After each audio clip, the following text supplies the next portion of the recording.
Let's find out what's happened as a result of that surge. One of the hardest hit areas, Lee County, which is where we find Mike Seidel in Fort Myers this morning. And Mike, what can you tell us? Give us an update. A lot of folks tuning in this morning wanting to find out what Ian did. You tell us. It hit this county very hard, as you heard from the governor at the press conference. You look around, all the trees have been shaved off like a tornado. No power, no water where we are. I don't know if that's the status around the entire Lee County area. We're panning over towards Fort Myers Beach over there in the distance. And then we also know there's structural damage to the Seidel Causeway, so that's not passable. Also to the Pine Island Bridge, that's not passable. And as the governor mentioned, they're bringing in about 100 portable cell towers. That's going to be a big help because cell service is very limited. We're up on a roof just to get enough cell service to broadcast. Here's some of the debris that's been blown around by the hurricane yesterday, Ian, and it piled up over there at the end of the road. That was kind of the high water mark in the front of the hotel. But remember, that hotel's up about 15 to 20 feet. Everything underneath is pretty much ruined. The bottom of where we're standing, this is a parking garage, the lowest level. Those cars, about a dozen cars, a motorcycle, they're a total loss because they got flooded out by the salt water. And that's what it is. You just look around and debris everywhere. Even if we can get out to the main road, we're told that's impassable because the surge washed away the asphalt. So we've got huge structural issues and just connectivity and getting around this area.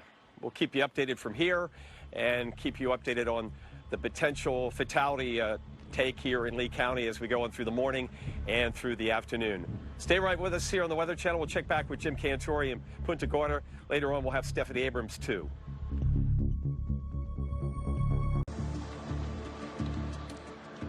Good morning from Fort Myers. I'm meteorologist Mike Seidel. It is the day after a landfall of almost a Cat 5. It was a high-end Cat 4. Hurricane Ian, and this has certainly rearranged the coastline. There's no access to Seidel Island or Pine Island. Fort Myers Beach, Seidel, Captiva, obviously, have been devastated. That's a given based on what we saw with the surge yesterday. Surge values in the double digits. We're up here a little higher to get cell service. That's another issue. Connectivity is very, very poor. We're in Lee County, likely to be the hardest hit county by far. Next on the list would be right up north in Charlotte County. We'll check back in with Jim Cantori shortly in Punta Gorda. So we don't have the connectivity. We have no power anywhere. Where we are, we have no water. So the issue now is to get all these services back on, and also, more importantly, the search and rescue that is ongoing right now for people that sheltered in place, and then the surge came in, and they had to head to a higher level in their home, maybe to the attic or to the third floor. And they got a lot of 911 calls. I believe they mentioned 1,500 911 calls. So they're out there now doing that search and rescue. Hopefully everybody is okay and alive. That's what's important. Let me show you yesterday. This is about 4 p.m., just to give you an idea, in case you were watching, the ferocity of this hurricane. Listen to the sound, the gnat sound, the roar of the wind, the whistle, and look at the surf. This is the pool deck you're looking at. You can't see it because the Caloosahatchee River has gone way over its banks with that surge up above 10 feet, and the waves crashing on shore. So you've got surge, you've got wave action, the push of water, and the wind. The wind was, for 4 or 5 hours, we were in the eye wall. We never got in the eye like Jim did. So we took the eye wall for quite a long time. And 4 to 5 hours of winds gusting 100 to 125 miles an hour, sustained winds at hurricane force.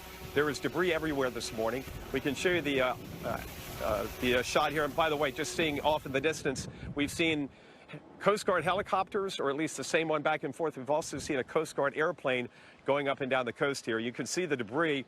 These are not big objects, but it's scattered everywhere, and there is a lot of debris piled up over there. That was the high water line in the front of the hotel. Remember, the hotel is up much higher. The lobby floor is probably about 20 to 25 feet above the pool deck. So we were very safe yesterday. And these buildings are very, very sturdy, very, very sturdy. The issue is just the water damage, lower levels, and this area, and again, the power and water. But for all the residents here, we're hoping everybody has come through this alive, and we can get those services back on, get those cell towers out, because that's really, in this day and age, it's all about communication. Alex Wilson, you fared better in that respect up in Orlando, but you certainly had more rain than we had, and your issue more is flash flooding, but you've also had wind gusts this morning up to 50 miles an hour. Yeah, you know, and we still are going to be dealing with those tropical storm force winds. Want to go back to part of the coast there on the Gulf side, absolutely devastated by Hurricane Ian, Category 4 storm at the time, and that's where we find meteorologist Mike Seidel reporting live there in Fort Myers. Hello, Mike. Hey, Chris, I noticed windy and chilly there in Jacksonville. Not bad here this evening for the cleanup, as it will continue tomorrow. A long, arduous process. Dew points are down. Temperatures are very comfortable right now in the mid-70s. I want to take you back to yesterday. We took the eye wall for 5 hours.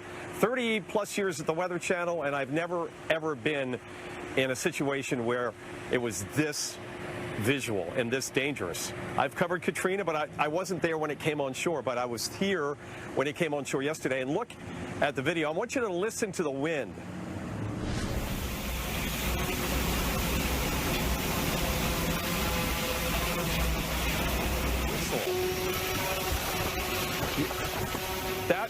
That's lasted for about 4 to 5 hours, and even after the winds backed off a little bit, we heard wind whistling through the hotel till about 4 or 5 in the morning. The water finally backed out by 10 a.m. Double-digit surges across the area. And we talked to people in this area, Fort Myers Beach. We couldn't get over the bridge to the actual beach area because they shut it down. There were some gas leaks. They were doing search and rescue for the folks that rode it out. They had a lot of 911 calls during the storm, and they couldn't go out. We were getting emergency alerts on our phone saying, the responders cannot get to you until the hurricane moves out. It's going to be tomorrow, and that's what they were doing there. Had to get folks out on boats from Sanibel because the causeways washed away, and part of the structure going down to that barrier island, it's gone. So that's going to be tough, kind of like the Pensacola Bridge a few years back where you had to go all the way around. But that's the only access to Sanibel Island. As far as the wind and the rain, it was about as bad as it gets. Now today we went through many, many neighborhoods. There's still a lot of standing water. None of it more than about 2 or 3 feet deep, but still annoying. Most of the water has moved away out of the houses per se, but there's still a lot of water in the streets and the front yards, and that's going to have to drain away. And there's a long cleanup process. Got to get the power back on still here in Lee County. Over 85% of the customers without power. Cell service is very spotty.